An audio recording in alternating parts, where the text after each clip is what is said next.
Gereja Kemah Injil Indonesia menentukan tema Paskah yang akan kita rayakan. Dan juga dalam momen-momen yang lain juga, gereja kita di pusat menentukan tema. Dan hal yang menarik, ketika saya membaca tema ini beberapa bulan yang lalu, waktu di-sharekan, dikirim ke wilayah, kemudian kami sebarkan ke daerah.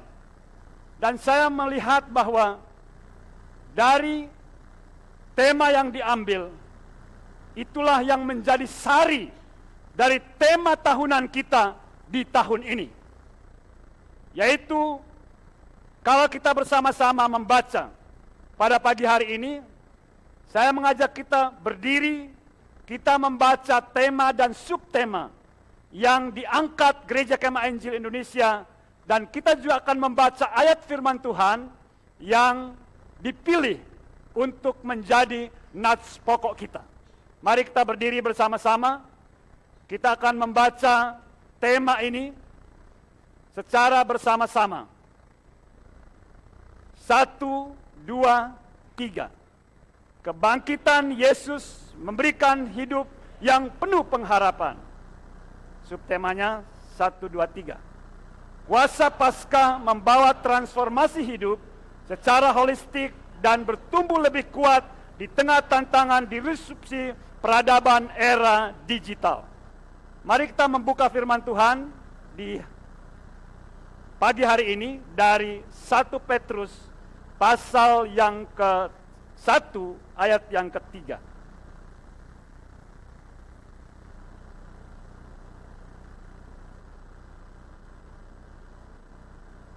Ya, kita akan membaca ayat ini 3 kali. Saya pertama, kemudian Bapak Ibu sekali, dan kita kembali bersama-sama membaca ayat yang sama. Terpujilah Allah dan Bapa Tuhan kita Yesus Kristus, yang karena rahmat-Nya yang besar telah melahirkan kita kembali oleh kebangkitan Yesus Kristus dari antara orang mati kepada suatu hidup yang penuh pengharapan. 1, 2, 3.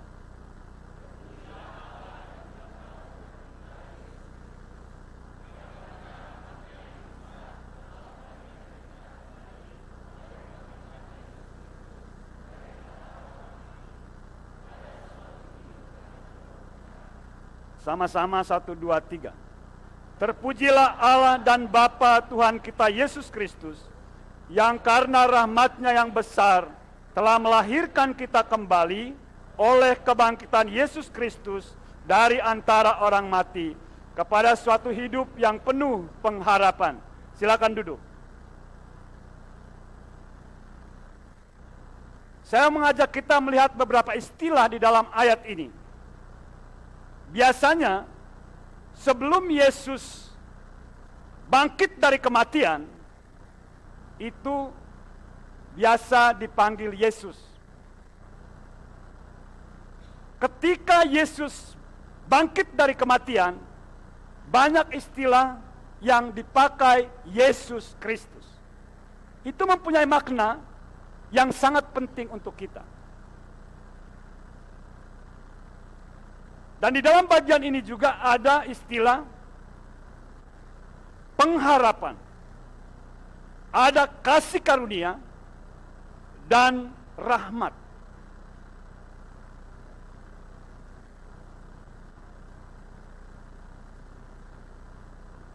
Kebangkitan Yesus itu sangat penting. Katakan sama-sama, kebangkitan Yesus sangat penting.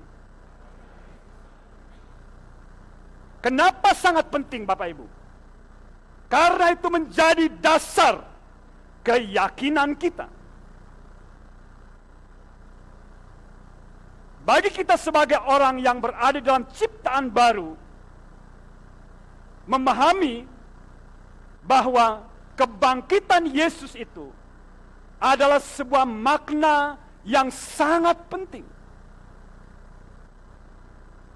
Sebagai manusia baru, ketika kita mendengar tentang kebangkitan Yesus Kristus, ada sesuatu kekuatan yang berada di dalam iman kita, bahwa ada sebuah jaminan, ada pengharapan. Karena hidup kita pasti akan mengalami perubahan secara menyeluruh. Perubahan apa yang terjadi dalam kehidupan kita ketika kita mendengar tentang kematian Yesus dan juga kebangkitan Yesus? Ada perubahan hidup karena Allah menaruh hidupnya di dalam hidup kita. Hidup kita bukan hidup kita lagi. Hidup kita adalah ciptaan baru. Allah yang ada dalam kehidupan kita. Saudara dan saya bukan manusia biasa. Kita adalah makhluk, kita manusia ilahi. Jangan pernah kita meremehkan keberadaan kita sebagai seorang anak Allah. Memang secara manusia ada keterbatasan, tetapi ketahuilah bahwa saya dan Bapak Ibu Saudara semua yang sudah ada di dalam Kristus, kita adalah manusia ciptaan baru.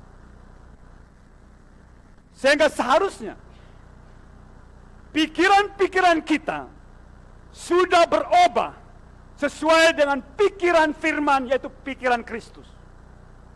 Karakter-karakter kita harus mulai berubah dan bertumbuh. Setiap hari akan berubah. Mengalami perubahan demi perubahan. Tindakan-tindakan kita, tujuan hidup kita, prioritas kehidupan kita harus berubah. Dan itulah yang Alkitab katakan.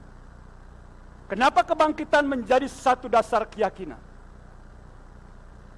Dasar keyakinan kita terhadap kebangkitan Yesus Kristus sangat penting. Itu sebabnya firman Tuhan berbicara melalui Rasul Paulus di dalam 1 Korintus 15 ayat yang ketiga, ayat yang keempat. Sebab yang sangat penting telah kusampaikan kepadamu, yaitu apa yang telah kuterima sendiri, ialah bahwa Kristus telah mati karena dosa-dosa kita sesuai dengan kitab suci. Ayat yang keempat, bahwa ia telah dikuburkan dan bahwa ia telah dibangkitkan pada hari ketiga sesuai dengan kitab suci. Kematian Yesus dan kebangkitan Yesus tidak bisa dipisahkan. Ini adalah karya puncak dari keselamatan bagi manusia. Saya ulangi. Kebangkitan Kristus dan kematian Kristus tidak bisa dipisahkan. Dia adalah sebuah integral kesatuan yang menjadi puncak dari karya Kristus bagi kita. Memang kesempurnaannya kita lihat juga. Kalau saya menyebutnya, ini istilah saya sendiri saja. Tidak ada di mana-mana. 5K. Karya Kristus itu adalah 5K. Yang pertama adalah kelahiran Kristus. Yang kedua, kematian Yesus. Yang ketiga, kebangkitan Yesus. Yang keempat, kenaikan Yesus ke sorga. Yang kelima, kedatangan Kristus kedua kali. Tadi ada lagu kita, dikatakan nama Yesus. Hari-hari ini banyak orang sedang menjadi ketakutan. Bahkan ketika corona sedang melanda dunia, ada begitu banyak orang berpikir bahwa antikristus 66 akan datang. Bapak Ibu, orang-orang percaya. Katakan, saya orang percaya. Saya orang yang sudah di dalam Kristus. Seharusnya saya tidak usah takut dengan 66. Ada banyak orang yang tidak mau disuntik vaksin karena katanya ada 66 di dalam. Dan ini tidak hanya terjadi di Indonesia, di seluruh dunia. Ada juga orang yang takut disuntik karena nanti umurnya akan pendek. Wah, ini gawat sekali Bapak Ibu Saudara. Kalau saudara sebagai orang percaya memiliki keyakinan seperti itu, ini berbahaya. Saudara tahu, Alkitab jelas mengatakan, kematian orang percaya itu di tangan Kristus. Wahyu pasal berapa? Masih ingat? Dan itu sering saya sampaikan karena saya mau supaya keluarga di sini ini tidak usah takut mati. Karena kematian kita ada di dalam Kristus. Dan tidak pernah kematian kita karena direnggut oleh maut tanpa seizin Yesus Kristus. Amin. Kebangkitan Kristus ini, kedua-duanya menjadi puncak dan tidak bisa dipisahkan. Iblis dengan strateginya sejak awal. Saya katakan strategi iblis sejak awal membuat sebuah logika berpikir dari orang-orang di masa itu bahwa Kristus Yesus itu ada berita hoax bahwa Yesus Kristus itu tidak bangkit. Dengar baik-baik, tidak bangkit. Dan mereka jelas mengatakannya, dan konspirasi para imam dengan pemerintahan kerajaan di waktu itu, mereka sepakat supaya mengumumkan kepada masyarakat berita hoax. Yesus tidak bangkit. Yesus mayatnya dicuri oleh murid-muridnya. Betul ya? Nah, kita akan membaca ayat ini dari Matius pasal 28 ayat 11 sampai yang ke-15. Ya, saya minta satu orang dengan cepat berdiri dan baca untuk kita. Matius pasal 28 ayat 11 sampai 15.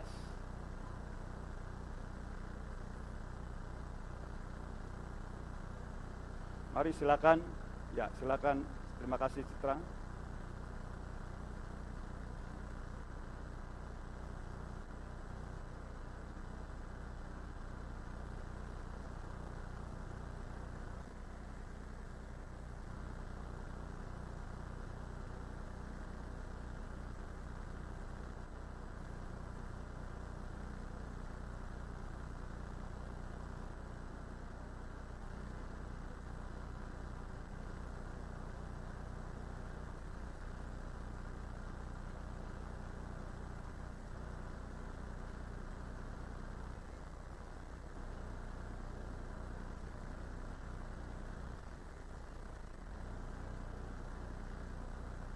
Ya, cerita ini tersiar di antara orang Yahudi sampai hari ini. Hari ini itu tetap hari ini juga. Karena orang Yahudi dalam ajaran Yudaisme sampai hari ini belum percaya kalau Mesias itu sudah datang. Mesianik dalam pandangan orang Yahudi adalah seorang pemimpin yang membebaskan mereka dari penjajahan, yang akan membuat sebuah superpower ekonomi dan berada di dalam sebuah kekuasaan militer, dan juga dia adalah seorang yang akan menguasai dunia. Itulah mesianik dalam pandangan orang Yahudi. Itu sebab di dalam Kisah Rasul Yesus berkata bahwa kerajaan yang kalian maksudkan bukan kerajaan yang seperti yang saya maksudkan. Di dalam bagian ini memang saya ulangi lagi, kematian dan kebangkitan Kristus itu merupakan puncak karya Tuhan, dan itu tidak bisa dipisahkan. Sampai pada hari ini tersiar berita di antara orang Yahudi bahwa Yesus itu mayatnya dicuri.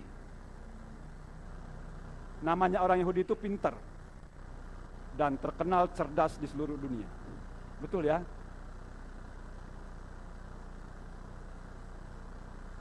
Saya belum ke sana. Doakan supaya saya bisa ke sana. Saya mau melihat kondisi bagaimana mereka mengubah gurun pasir menjadi pertanian yang begitu indah. Itu cerita yang saya dengar dari teman-teman yang sudah ke sana. Kalau di Kalimantan Timur, di Kalimantan Utara itu, pemerintah daerahnya begitu baik. Kalau saya ini sudah di Kalimantan Timur, di Kalimantan Utara, saya sudah berangkat ke Israel. BPJ aja diberangkatkan Bapak Ibu oleh Kaltara, betul ya? BPJ lo diberangkatkan, saking sudah tidak ada pendeta yang mau diberangkatkan gitu.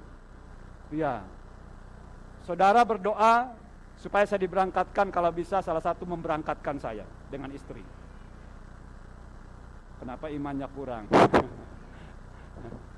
Ya, berdoalah mulai hari ini. Enggak, ini intermezzo aja yang ini. Bukan yang paling penting ya. Jadi nanti pulang-pulang itu yang terus dipikirkan. Ya, jangan. Dan yang saya mau katakan adalah orang Yahudi ini pintar. Sehingga dari peristiwa yang mereka hoak ini, mereka mengembangkannya menjadi banyak macam hoak. Wah, namanya orang cerdas itu, dia bisa memikirkan banyak hal. Sehingga hoak bahwa murid Tuhan Yesus mencuri tubuh Yesus itu berkembang menjadi teori yang lain. Ada satu teori yang berkembang, Yesus itu tidak mati, tetapi pingsan di atas kayu salib. Itu teori yang mereka kembangkan dari teori yang tadi, hoak tadi. Namanya Swan Theory. Kemudian mereka kembangkan lagi, namanya Wrong Tomb Theory. Mereka katakan para wanita waktu datang merempahi Yesus, mereka itu salah masuk kubur. Jadi mereka salah masuk kubur. Berarti kuburan Yesus yang dianggap kosong itu bukan kuburan yang dimaksudkan. Kemudian berkembang lagi. Ya namanya orang cerdas ya. Namanya vision theory atau visi teori. Mereka katakan kebangkitan Yesus itu hanya angan-angan dari murid-murid saja. Tidak cukup sampai di situ, berkembang lagi. Ada telegraph teori. Mereka katakan hanya komunikasi secara rohani yang akhirnya membuat para murid itu yakin bahwa Yesus itu bangkit.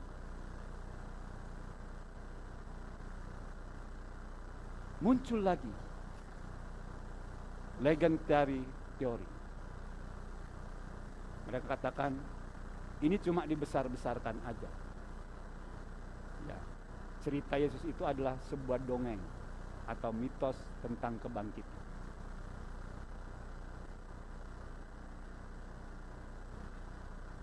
Kemudian mereka juga berkata, annihilation theory, supaya murid-murid percaya hidup kekal bagi mereka. Dari semua ini tidak ada yang masuk akal sebenarnya. Kalau murid-murid Yesus itu merekayasa ke-8 teori yang sedang diakui oleh orang luar ini, orang Yahudi khusus, maka tidak mungkin Petrus itu rela mati kepalanya di bawah disalib. Tidak mungkin. Kalau orang masuk dalam konspirasi sebuah kejahatan, mereka tidak sampai membela segitunya gitu ya. Dan Petrus menyaksikan bagaimana Yesus disalibkan, menyaksikan bagaimana Yesus bangkit, mati dan bangkit. Bahkan dia juga menyaksikan Yesus naik ke surga. Itulah sebabnya para murid semuanya mati martir kecuali Yohanes, penulis kitab Wahyu. Semuanya mati martir, termasuk Paulus yang bukan langsung sebagai murid ketika Yesus melayani 3 tahun itu. Apa yang saya mau katakan kepada kita? Kebangkitan Yesus itu adalah sebuah peristiwa sejarah. Mari kita katakan sama-sama, saya sangat percaya Yesus benar-benar bangkit dari kematiannya. Sekalipun saya tidak melihat. Karena firman Tuhan berkata, berbahagialah orang yang percaya tetapi tidak melihat. Kata berbahagia di sana adalah diberkati orang yang percaya tidak melihat. Itulah namanya iman. Justru berita kebenaran itu tidak dipercaya oleh banyak orang. Bahkan keyakinan-keyakinan yang lain ikut-ikutan dengan itu tadi. Pasal 28 ayat 11 sampai ayat yang ke-15 itu. Mereka justru dengan hoak berkembang pemahaman kemana-mana di seluruh bangsa-bangsa. Tidak saja mereka berkata tentang kebangkitan, mereka berkata waktu Yesus ditangkap, Yesus tidak ditangkap. Yang ditangkap adalah orang yang diserupakan dengan Yesus. Dalam peristiwa hari ini, saya menjelaskan dan menegaskan kembali, Yesus itu benar-benar ditangkap. Yesus benar-benar disalibkan. Yesus benar-benar mati. Yesus benar-benar dikuburkan. Yesus benar-benar bangkit dan naik ke sorga. Sekarang saya dan Bapak Ibu Saudara menantikan kedatangan Yesus. Tidak ada ketakutan. 6 jangan takut. Memang orang Yahudi dalam tradisi bahasa Ibrani, mereka itu terbiasa main angka. Bapak Ibu tahu nama Yesus itu angkanya berapa? Saya pernah khotbah waktu pas, masih ingat? Berapa? 8, 8, 8. Angkanya aja lebih tinggi dari 66. Ya kan?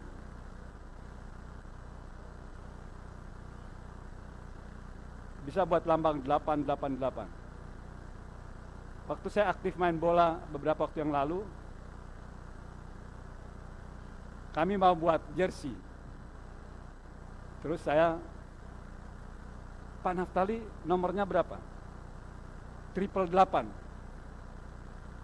Terus mereka merasa aneh, mereka bilang 8-nya 2 aja Pak. Mereka tidak tahu maksud saya. Ya akhirnya tidak terjadi itu angka 8 3 kali. Saya minta kalau enggak 8 1 kali terus dibuat 3 di atasnya, boleh enggak? Apa seperti tangkat gitu. Katanya enggak ada nomor kayak gitu Pak, katanya gitu. Ya sudah. Ya ini jangan terpikir 88-nya ya. Yang kita pikirkan adalah bagaimana bukti Yesus sudah bangkit itu lengkap di dalam Alkitab. Dan kita menyebutnya bukti dalam dan bukti luar. Bukti dalam adalah firman Tuhan itu sudah cukup. Nubuatan para nabi sudah digenapi oleh Tuhan. Dalam Lukas 18 ayat 1, bahwa Yesus yang dinubuatkan bangkit itu sudah bangkit. Kubur Yesus kosong. Penjaga-penjaga yang menyaksikan malaikat menggulingkan batu. Mereka ketakutan, bahkan mereka pusat paci, kata firman Allah. Bahkan mereka pergi melaporkan kepada para imam. Dan akhirnya mereka disogok. Malaikat mengumumkan Yesus sudah bangkit. Melalui beberapa orang yang datang ke kuburan. dan hidup murid-murid diperbaharui oleh Tuhan. Itu bukti Bapak Ibu Saudara. Hidup murid-murid ketika saat Yesus sudah bangkit itu diperbaharui. Petrus yang tadinya sangat penakut menjadi orang yang pemberani. Dalam Kisah Para Rasul, Petrus berdiri dan berkhotbah dengan luar biasa. Dan itu bukti kebangkitan Yesus, murid-murid berubah. Dan kelahiran gereja-gereja. Dan yang paling terakhir adalah penampakan Yesus sesudah dia mati. Ada 10 kali catatan penampakan Yesus sesudah dia bangkit dari kematian. Yang pertama kepada Maria Magdalena. Yang kedua kepada wanita-wanita yang kembali ke kuburan dan berdeka berjumpa dengan Yesus di jalan. Yang ketiga kepada Petrus di hari sore pertama. Yang keempat kepada 2 murid dalam perjalanan ke Emmaus. Yang kelima kepada 10 murid saat mereka berkumpul tanpa satu murid yang bernama Thomas. Yang keenam kepada 11 murid plus Thomas di hari ke-7 setelah Yesus bangkit. Yang ke-7 kepada 7 murid di Danau Galilea. Mereka kembali ke pekerjaan mereka. Yang ke-8 kepada 5.000 orang sekaligus. Itu gimana toh? Sekaligus maksudnya. Ada yang pernah berpikir tentang hal 500 sekaligus itu? Kita tahu Yesus Kristus ketika dia sudah bangkit, maka namanya disebut Yesus Kristus. Dia sudah Tuhan yang sudah tidak membatasi lagi. Saya katakan tidak membatasi keberadaannya. Dia adalah Allah yang maha sempurna, maha hadir. Jadi sekaligus menampakkan diri kepada 500 orang itu bukan di sebuah ruangan. Itulah Yesus kita yang luar biasa. Katakan Yesus luar biasa. Karena memang dia adalah Allah. Makanya banyak orang yang bilang, kenapa waktu Yesus ditangkap itu dia tidak memakai kuasanya? Memang Yesus sengaja Bapak Ibu. Karena memang jalannya dia harus mati untuk menebus dosa. Kalau Yesus pakai kealahannya, ketika dia berhadapan dengan semua persoalan-persoalan dalam penyalipan itu tidak pernah akan terjadi. Karena Yesus adalah Allah yang maha kuasa. Dan yang ke-9 kepada Yakobus saudara Yesus. Ke-10 kepada 11 murid saat Yesus naik ke surga.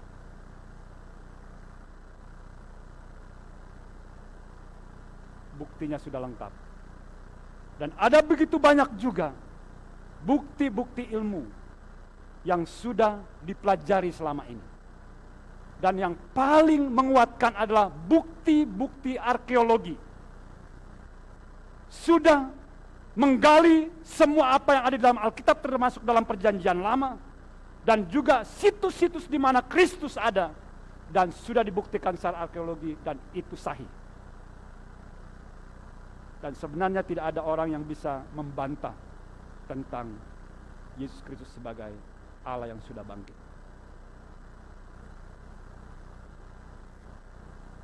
Itulah sejarah tentang Yesus bangkit. Sebelum kita tahu pemahaman kenapa Yesus bangkit seperti tema kita harus meyakini Yesus memang sudah bangkit. Katakan sekali lagi sama-sama.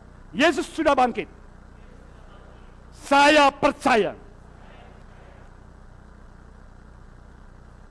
Tema yang kita ambil di tahun ini, di dalam firman Tuhan yang sudah kita baca, terpujilah Allah dan Bapa Tuhan kita Yesus Kristus, yang karena rahmat-Nya yang besar telah melahirkan kita kembali oleh kebangkitan Yesus Kristus dari antara orang mati kepada suatu hidup yang penuh pengharapan.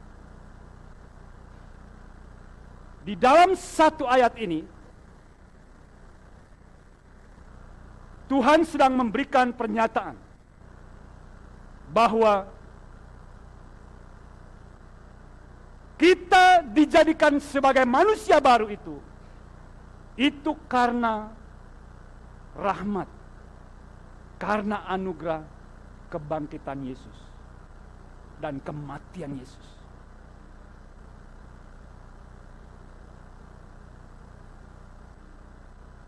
Dalam perikop ini, judulnya pengharapan iman dan kasih. Kalau Bapak Ibu membacanya, itu memang tulisan Petrus itu berbeda dengan tulisan Paulus. Ya. Kalau kita baca tulisan Paulus itu memang sangat-sangat logika dan tidak lompat sini sana. Kan beda. Petrus itu orangnya nelayan. Kalau Paulus kan teolog. Bahkan dia diangkat dan menjadi salah satu orang terkemuka di dalam kepemimpinan agama Yahudi. Dan tidak banyak orang sampai ke tingkat Saulus yang sebelum menjadi Paulus itu. Nah, kalau kita melihat pembacaan ini, ada dua hal besar yang Tuhan sampaikan di dalam bagian ini. Saya akan membaca untuk kita ayat yang keempat dari 1 Petrus, ayatnya yang ke pasal yang pertama tadi, nanti sampai ayatnya yang ke-12. Ya, bisa disimak. Ayat yang keempat, untuk menerima suatu bagian yang tidak dapat binasa, yang tidak dapat cemar, dan tidak dapat layu, yang tersimpan di sorga bagi kamu, yaitu kamu yang dipelihara dalam kekuatan Allah, karena imanmu, sementara kamu menantikan keselamatan yang telah tersedia untuk dinyatakan pada zaman akhir. Bergembiralah akan hal itu, sekalipun sekarang ini kamu seketika harus berduka cita oleh berbagai-bagai pencobaan. Maksud semuanya itu ialah untuk membuktikan kemurnian imanmu, yang jauh lebih tinggi nilainya daripada emas yang fana, yang diuji kemurniannya dengan api, sehingga kamu memperoleh puji-pujian dan kemuliaan dan kehormatan bagi pada hari Yesus Kristus menyatakan dirinya. Sekalipun kamu belum pernah melihat dia, namun kamu mengasihinya, kamu percaya kepada dia. Sekalipun kamu sekarang tidak melihatnya, kamu bergembira karena sukacita yang mulia dan tidak terkatakan. Karena kamu telah mencapai tujuan imanmu, yaitu keselamatan jiwamu. Keselamatan itulah yang diselidiki dan diteliti oleh nabi-nabi yang telah bernubuat tentang kasih karunia yang diuntukkan bagimu. Dan bagi mereka meneliti saat yang mana dan yang bagaimana yang dimaksudkan oleh Roh Kudus yang ada di dalam mereka, yaitu Roh yang sebelumnya memberi kesaksian tentang segala penderitaan yang akan menimpa Kristus dan tentang segala kemuliaan yang menyusul sesudah itu. Kepada mereka telah dinyatakan bahwa mereka bukan melayani dia, mereka sendiri, tetapi hanya melayani kamu dengan segala sesuatu yang telah diberitakan sekarang kepada kamu dengan perantaraan mereka, yang oleh Roh Kudus yang diutus dari sorga menyampaikan berita Injil kepada kamu, yaitu hal-hal yang ingin diketahui oleh malaikat-malaikat. Jadi kalau kita membaca ini sepintas lalu dan tidak duduk untuk merenungnya dan memahaminya dengan fokus, maka kita tidak mendapatkan apa-apa secara sistematis di sana. Dari ayat yang keempat, itu kesimpulan yang kita dapatkan adalah bahwa anugerah Yesus Kristus datang dalam kebangkitannya dan kematiannya itu memberikan anugerah keselamatan kekal. Kemudian di dalam ayat yang ke-8 dan ke-9 dijelaskan beberapa istilah di sana. Ada istilah sukacita, ada istilah kemuliaan, itu dihubung dengan keselamatan, yaitu keselamatan jiwa. Dan ayat yang ke-10 itu dikatakan keselamatan jiwa itu yang merupakan anugerah atau rahmat Tuhan itu diselidiki oleh nabi-nabi, diteliti oleh nabi-nabi. Maksudnya apa? Bahwa para nabi di dalam perjanjian lama sudah meneliti, bernubuat bahwa waktunya akan datang, ada seseorang yang akan menderita dan dia rela menderita untuk kehidupan keselamatan kekal. Dan digenapi di dalam ayat ini yang sedang kita baca.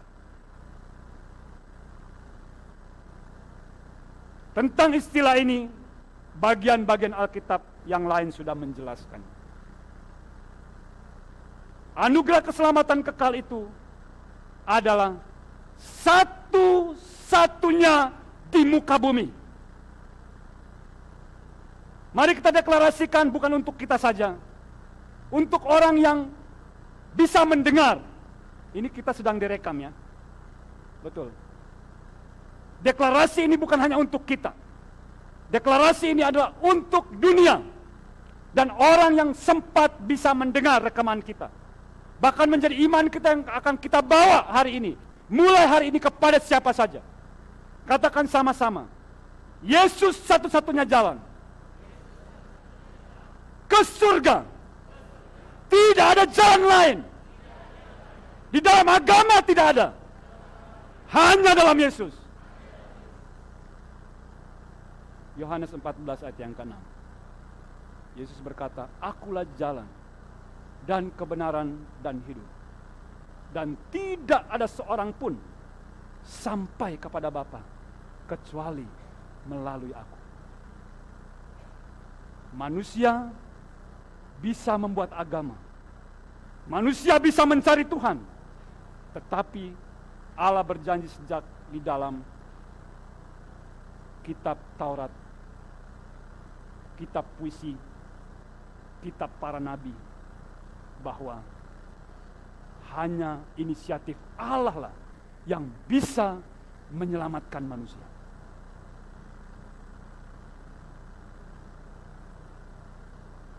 Dan Alkitab juga menjelaskan, keselamatan itu tidak ada di dalam siapapun selain di dalam Dia, yaitu Yesus. Sebab di bawah kolong langit ini tidak ada nama lain yang diberikan kepada manusia yang olehnya kita dapat diselamatkan. Kisah Para Rasul pasal 4 ayat yang ke-12.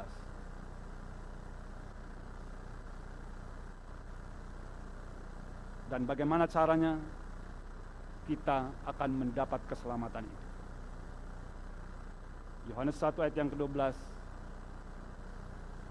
Tetapi semua orang yang menerimanya diberi kuasa menjadi anak-anak Allah, yaitu mereka yang percaya dalam namanya. Satu-satunya anugerah keselamatan kekal hanya diterima oleh kita di dalam Kristus. Yesus berbicara dalam bagian ini tidak berbicara agama. Siapapun dari status sosial manapun, dari suku manapun, dari bangsa manapun, Tuhan akan selamatkan. Yang penting percaya, terima Yesus sebagai Tuhan dan Juru Selamat. Yesus naik ke surga dan Dia akan menyediakan tempat bagi kita. Tempat yang disediakan oleh Tuhan itu luar biasa. Karena kitab Wahyu memberikan afirmasi kepada kita. Jalannya saja terbuat dari emas, Bapak Ibu Saudara. Jalannya saja terbuat dari emas. Tembok-temboknya mutiara. Wah, itu kalau di Indonesia tuh dirampok semua. Tidak hanya di Indonesia, di Malaysia mau di Eropa itu dirampok semua. Jalannya dari emas. Mungkin ada orang yang pura-pura jalan, tapi di sana kita tidak butuh emas. Kemuliaan kita lebih dari emas dan permata. Apa sih lagi kurangnya orang percaya Kristus itu? Nggak ada sebenarnya. Makanya dibilangkan ciptaan baru itu memiliki segala-galanya. Jangan sampai kita meremehkan perkataan-perkataan firman. Dan Alkitab memberikan cara praktis. Kita harus mengaku dosa. Dan firman Tuhan berkata, sebab jika kamu mengaku dengan mulutmu bahwa Yesus adalah Tuhan dan percaya dalam hatimu bahwa Allah telah membangkitkan dia dari antara orang mati, kata bangkit ya, kata bangkit dari antara orang mati, maka kamu akan diselamatkan. Karena dengan hati orang percaya dan dibenarkan, dengan mulut orang mengaku dan diselamatkan. Roma 10 ayat 9 dan 10. Dan cara yang paling akhir kepada siapapun, Tuhan mau mengetok hati kita.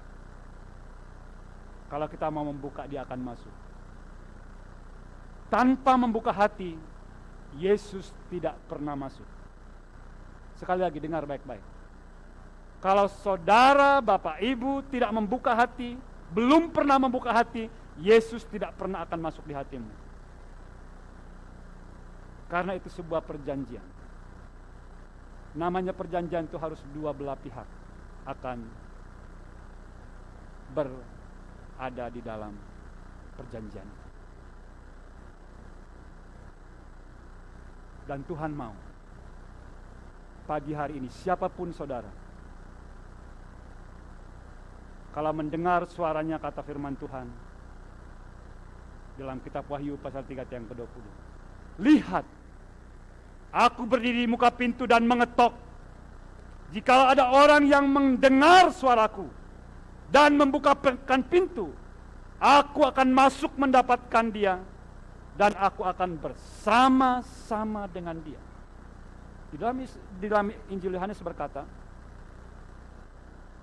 kalau kita bersama-sama dengan Yesus, berarti kita juga bersama-sama dengan Bapa.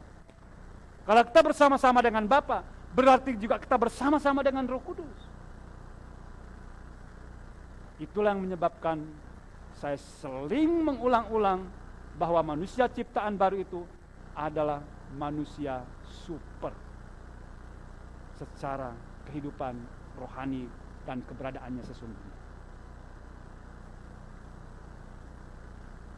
Itu yang pertama. Yang kedua, di ayat yang kelima, itu membicarakan tentang Allah memelihara kita selama kita menantikan kedatangan Tuhan. Ya. Di dalam ayat ini disambung dengan ayat yang ke-6 dan 7. Ketika kita mengalami pencobaan, ketika kita mengalami masalah, penderitaan, Allah menguji kemurnian kita mengikut Tuhan. Jadi kalau ada ujian berarti ada kenaikan kelas. Kalau ada ujian hidup berarti ada kenaikan hidup. Betul ya? Kalau ada ujian sekolah kan yang naik sekolah, naik tingkat, selesai kuliah, itu namanya ujian. Makin berat ujiannya, makin tinggi nilainya. Ya masa sama kalau orang ujian SD dengan ujian pendadaran. Ujian pendadaran pun beda. Masa sama ujian pendadaran S1 dengan S2 dengan S3? Itu tidak sama, beda. Semakin berat ujiannya, semakin murni. Ini banyak orang yang berpikir ada teologi penyucian. Dan saya tegaskan pada saat ini, bagian ini tidak menjelaskan tentang teologi penyucian. Keselamatan kekal itu yang dibicarakan nomor 1 tadi, itu tidak ada hubungannya dengan ini. Kenapa teologi penyucian itu saya mau tegaskan? Karena ada banyak orang katakan, kita berdosa tidak terima Yesus, masuk di dalam kematian, kemudian dosa kita dibakar-bakar, habis, kemudian pindah. Enggak ada. Ya, itu sedang berkembang dalam teologi kekristenan. Kristiani ya. Katanya kalau sudah berdosa, meninggal dunia, tempatnya di neraka dibakar-bakar, sudah habis, dimurnikan, terus dipindahkan ke surga. Enggak, Bapak Ibu Saudara. Keselamatan kekal ditentukan waktu kita di dunia. Pembicaraan yang ini adalah membicarakan tentang bagaimana seseorang akan menghadapi ujian dalam hidupnya, memperlihatkan kemuliaan, memperlihatkan kemurnian hidupnya bersama dengan Tuhan. Dan Allah mau supaya kita melewati ujian-ujian yang akan kita hadapi.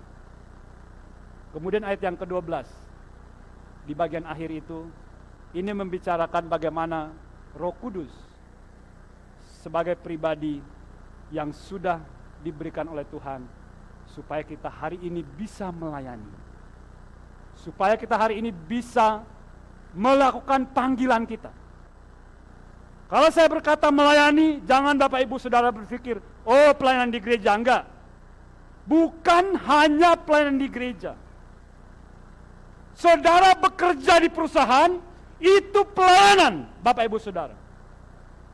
Saudara sebagai seorang pengajar, itulah pelayananmu. Sebagai seorang pebisnis, itulah pelayananmu. Oleh karena itu orang percaya itu harus berbeda caranya untuk melakukan segala sesuatu. Nilainya berbeda. Karena ada Roh Kudus yang menyertai kita di dalam bagian ini. Kisah Rasul pasal 1 ayat 8 dikatakan, kamu akan menerima kuasa kalau Roh Kudus turun ke atas kamu, menjadi saksi. Nah, kata menjadi saksi ini adalah menjadi berkat, menjadi pembawa pembaharuan, membawa kebenaran, dan kita akan dipakai Tuhan di dalam bidang kita masing-masing. Bidang apa yang sedang menjadi panggilan Bapak Ibu Saudara? Murnikan hati, murnikan hidup, supaya itu menjadi persembahan yang berkenan kepada Tuhan. Termasuk pekerjaan-pekerjaan yang memang tanda kutip kelihatannya kotor.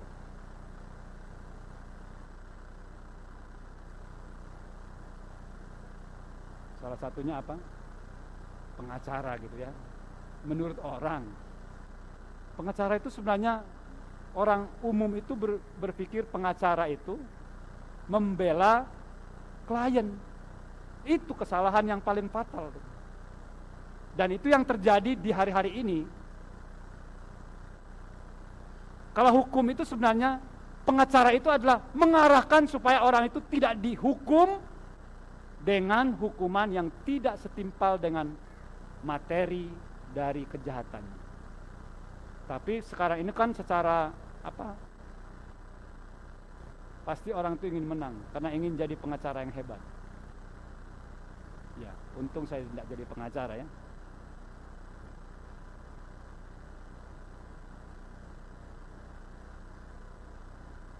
Kita kembali.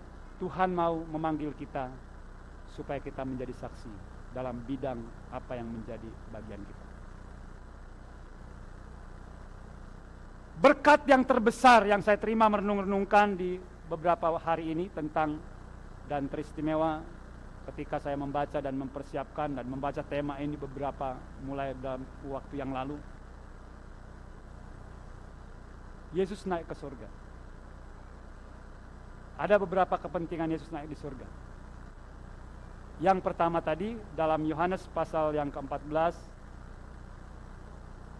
ayat 1 dikatakan di sana, menyediakan tempat bagi kita. Ya kan?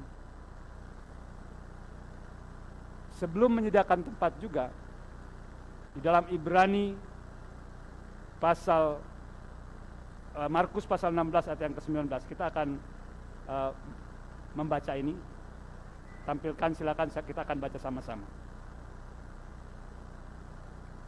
Markus 16 ayat 19. Saya mengajak kita berdiri, kita baca ayat ini.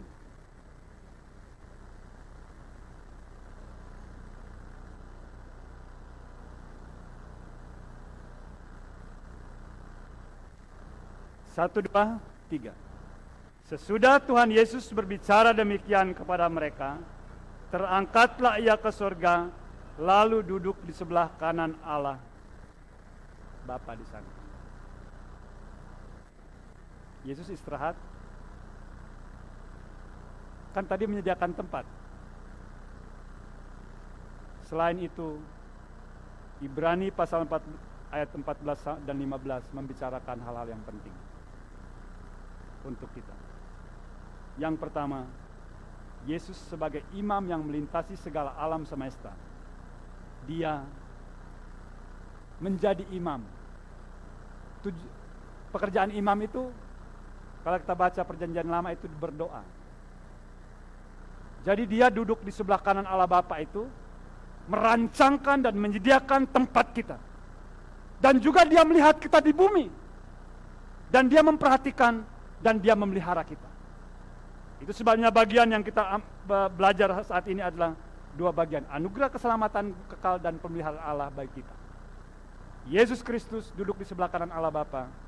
Dia menyediakan tempat bagi kita. Dan dia sebagai imam besar agung yang telah melintasi semua langit, yaitu Yesus anak Allah.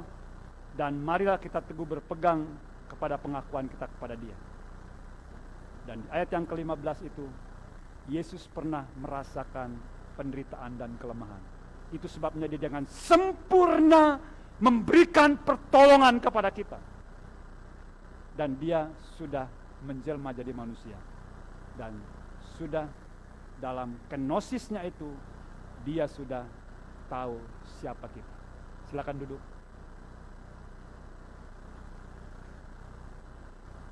Di dalam ayat yang ke-15 itu dikatakan, Yesus turut merasakan kelemahan-kelemahan kita. Oleh karena itu, mari kita berani menghampiri tahta Tuhan. Ya. Kita berani menghampiri tahta Tuhan. Bapak Ibu, kalau kita imajinasikan tentang tahta, di sana ada apa? Ya, ada raja. Apa yang ada di dalam kehidupan seorang raja? Kekuasaan. Kalau kita menghampiri raja, berarti sebenarnya masalah kita sudah selesai. Tapi banyak orang yang tidak mau menghampiri raja di atas segala raja. Bagaimana cara kita menghampiri raja di atas segala raja? Sesuai dengan firman. Yang pertama apa? Melalui apa? Melalui doa. Yang kedua melalui penyembahan, Bapak Ibu. Makanya kalau orang penyembahan, ada orang yang menganggap itu, oh ini liturgi, waduh, itu kekeliruan yang sangat fatal. Itu fatal sekali. Masuk dalam tahta Tuhan itu, menikmati hadirat Tuhan itu, doa, pujian, penyembahan. Dan itu harus terus diperjuangkan. Kita harus bertumbuh dalam pujian penyembahan, bertumbuh di dalam doa, bertumbuh dalam firman, bertumbuh dalam persekutuan. Dan itulah cara kita masuk dalam tahta Tuhan. Bertumbuh bersekutu dengan firman. Bagaimana kita mengklaim firman kalau kita tidak pernah tahu apa yang kita klaim? Bagaimana kita mau deklarasi firman kalau kita tidak tahu kebenaran firman Tuhan? Dan Allah mau supaya kita sebagai anak-anaknya klaim kebenaran firman Tuhan. Di Jumat Agung kemarin kita bersama-sama belajar dan mengalami tentang kesembuhan ilahi. Itu bukan terakhir di Jumat Agung itu.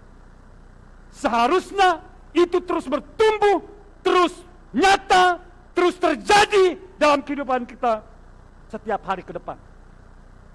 Kalau ada sakit penyakit, jangan buru-buru cari bodrek, cari Panadol. Dokter siapa? Kan memang kepala kita ini disetting ya. Aduh sakit, Bethesda. Sakit, Panti Rapi. Sakit, dokter praktek siapa gitu ya. Nggak berdoa dulu.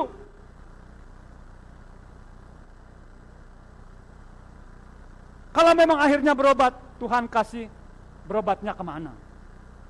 Tuhan akan arahkan. Dan Tuhan juga akan ingat kita melalui orang-orang di sekitar kita. Seperti kesaksian saya kemarin.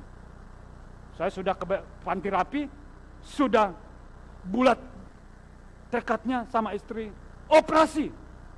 Wow. Dengar dari keluarga kita di sini, Pak Matius terutama memberikan penjelasan, ya akhirnya saya tahu itu adalah suara Tuhan juga. Karena suara Tuhan bisa didengar melalui 10 cara. Kita sudah belajar ya beberapa waktu yang lalu. Yang penting bukan cara Tuhan berbicara, tetapi yang penting adalah ketaatan kita. Dan hari ini kita berada dalam kebangkitan. Yesus bangkit dan naik ke surga. Kebangkitan Yesus, kemenangan Kristus, dan kenaikan Kristus itu menyatu. Itulah kemenangan kita.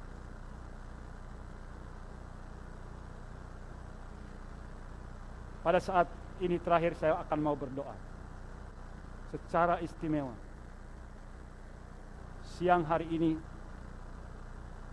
jika Bapak Ibu belum pernah membuka hatinya secara pribadi menerima Kristus Yesus dalam hatimu, engkau bukan orang percaya. Engkau hanya mengaku sebagai orang Kristen. Dan sekali lagi, Yesus Kristus, Bapa dan Roh Kudus tidak pernah membeda-bedakan suku dan agama. Pribadi yang penting. Perjanjian Lama memang keselamatan secara bangsa, yaitu umat Israel pilihan Tuhan. Tetapi hari ini, pribadi lepas pribadi. Di dalam satu rumah itu, Alkitab berkata, waktu Yesus datang, ada orang yang sedang berbaring bersama di tempat tidur. Satu diangkat, satu enggak. Ada orang yang bersama-sama berjalan di ladang. Kalau orang berjalan di ladang itu biasanya keluarga, paling tidak tetangga. Iya, karena kami di Kalimantan itu kalau berjalan di ladang sama-sama bekerja itu bisa keluarga, bisa satu kampung. Karena kita ada istilahnya di sana gotong royong sebagai satu tradisi Indonesia gotong royong. Kalau kami di sana itu sebutnya, kalau di Tanjung Seror dan sekitarnya namanya senguyun ya. Iya. Kalau kami di Krayan itu apa ya? Apa Weli? Oh enggak tahu ya Weli ya. Ya. Saya mau menegaskan bahwa keselamatan itu bersifat pribadi. Hari ini periksalah hati Bapak Ibu, saudara Dan anak-anak yang saya kasihi, jika engkau belum pernah mengundang Yesus dalam hatimu, jangan lewatkan kesempatan hari ini. Dalam sikap doa, mari kita semua berdoa.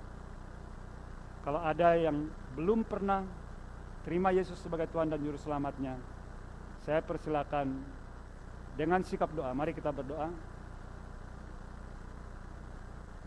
Kalau ada yang belum pernah terima Yesus dan Allah sedang berbicara kepada engkau pada saat siang hari ini,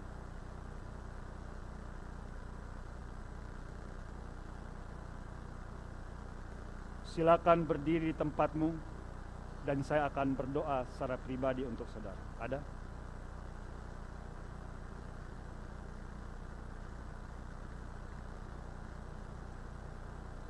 Saya ulangi lagi. Kalau ada yang belum pernah terima Yesus sebagai Tuhan dan Juru Selamat, ini adalah kesempatan Tuhan memberikan keselamatan dengan anugerahnya kepadamu. Silakan berdiri di tempatmu dan saya akan berdoa untuk pribadimu sendiri. Mari silakan. Jangan takut, jangan malu. Ini bukan mempermalukan. Pekerjaan Tuhan pada waktunya akan terjadi. Baik, saya mempercayai Tuhan sedang bekerja saat ini.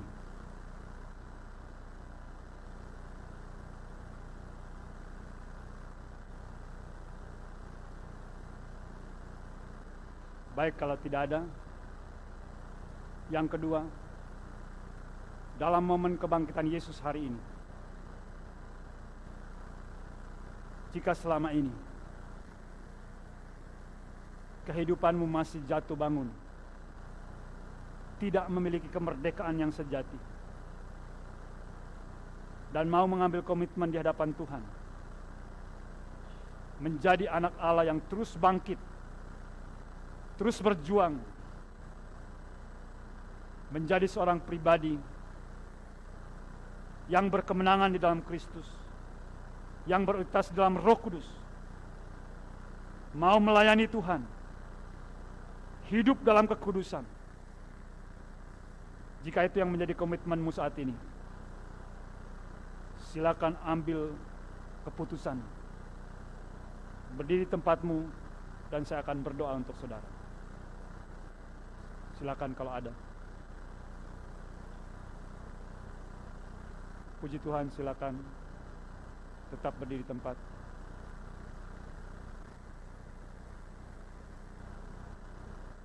Puji Tuhan.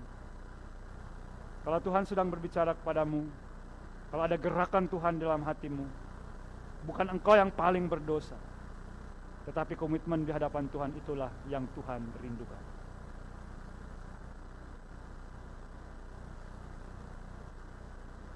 Dalam sikap doa semua berdoa, saya berdoa untuk saudara kita yang sedang berdiri saat ini.